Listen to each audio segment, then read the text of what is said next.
Voilà, et bien bonsoir à toutes et à tous, bonsoir. Bonsoir. Salam alaikum.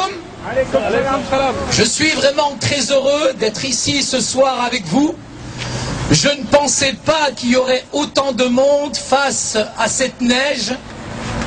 Mais en tout cas, c'est une grande joie d'être en solidarité avec nos frères qui sont non seulement au Moyen-Orient, mais aussi en Afrique du Nord.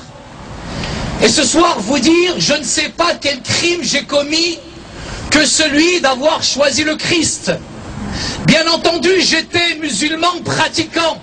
J'ai pratiqué ma religion avec force, avec conviction.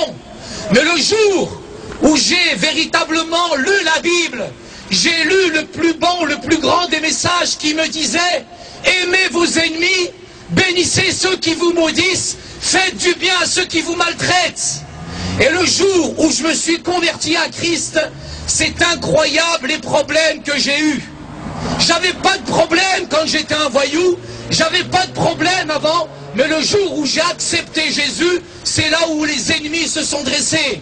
Et ce soir, simplement vous dire que c'est vrai, nous avons choisi la voie qui n'est pas facile aujourd'hui, celle de porter sa croix. Mais porter sa croix signifie parfois perdre ses parents, perdre ses amis, être interdit même dans son pays d'origine. Mais j'ai choisi la plus belle voie parce que Jésus ce soir pour moi, en cette fête de Noël, il est le chemin, il est la vérité et il est la vie. Et pour moi, suivre Jésus, c'est la plus belle des choses, c'est la plus belle des expériences. Oui, je ne suis pas un homme, je ne suis pas une politique, mais je suis celui qui m'a appris à aimer tout homme de toute race et de toute condition. Je ne sais pas ce qu'on a fait ce soir, d'avoir autant d'opposition, d'avoir autant de fléaux, d'être jugé, d'être jaugé, d'être traité à part, parce que nous avons suivi le chemin du Christ. Combien de mes frères aujourd'hui sont persécutés dans toute l'Afrique du Nord?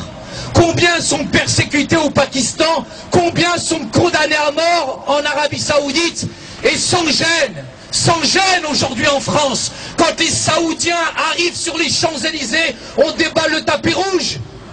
Nous voulons la réciprocité. Si vous réclamez des mosquées en France, nous voulons des églises en Afrique du Nord. Si vous réclamez des mosquées en France, nous voulons aussi des églises chez nous aujourd'hui en Arabie Saoudite. Oui, quel crime nous avons commis que celui d'aimer notre prochain. Quel crime nous avons commis que celui de suivre Jésus. Oui, je veux m'identifier à tous mes frères et sœurs qui aujourd'hui, quand on nous dit la ikra fiddin, il n'y a pas de contrainte en religion.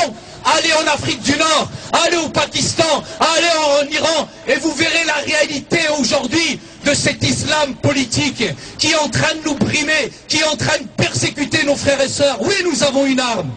L'arme que nous avons, c'est celle de l'amour face à la haine. C'est celle véritablement de la douceur face à la provocation. Oui, nous avons une arme. La plus belle des armes que nous avons, c'est Jésus, Yeshua al-Masih. Et vraiment ma foi ce soir, elle est véritablement dans ce Dieu qui est unique, qui est vrai, qui est tient de d'amour et qui n'a rien à voir avec toutes les autres religions. Le christianisme aujourd'hui est beaucoup plus important qu'on le croit. Le christianisme n'a rien à voir avec une religion, mais au centre du christianisme il y a un homme, il y a un sauveur. Jésus pour moi n'est pas simplement le petit Jésus qu'on va sortir de la crèche le 24 décembre. Jésus pour moi n'est pas une religion, Jésus n'est pas un philosophe.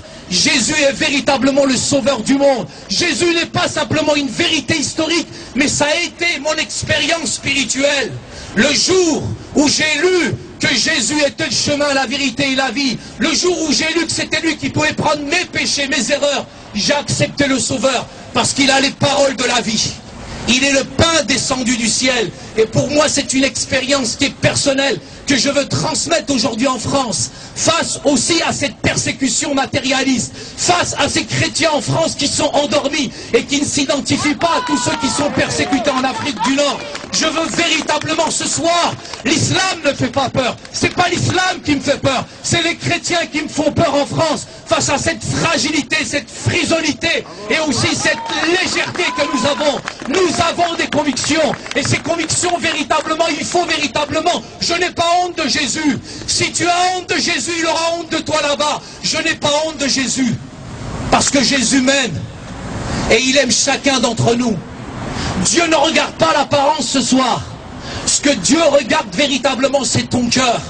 Et si ton cœur, il est sincère, il est honnête, sache que Jésus t'aime et il peut changer, transformer ton cœur et ton existence. Oui, nous savons ce que c'est que la persécution. On peut peut-être tuer le corps, on peut peut-être nous briser comme ça se fait aujourd'hui en terre d'islam. Mais jamais on va tuer notre âme. Jamais on tuera mon esprit. Parce que je sais où je vais, auprès de Jésus. Et ça, c'est une expérience spirituelle. Je vous demande ce soir, vraiment dans ce moment solennel, de penser véritablement à nos amis qui sont en Iran, à nos amis qui sont en Arabie Saoudite, au Soudan, à cet exode aujourd'hui massif, tous ceux qui quittent le Moyen-Orient, tous ces chrétiens persécutés, tout cet exode aujourd'hui. Nous avons besoin d'être en solidarité avec eux, mais nous avons besoin aussi de prier pour eux. Et je pense que la première puissance mondiale pour moi, la première puissance mondiale pour moi, ça sera la prière des chrétiens. Merci.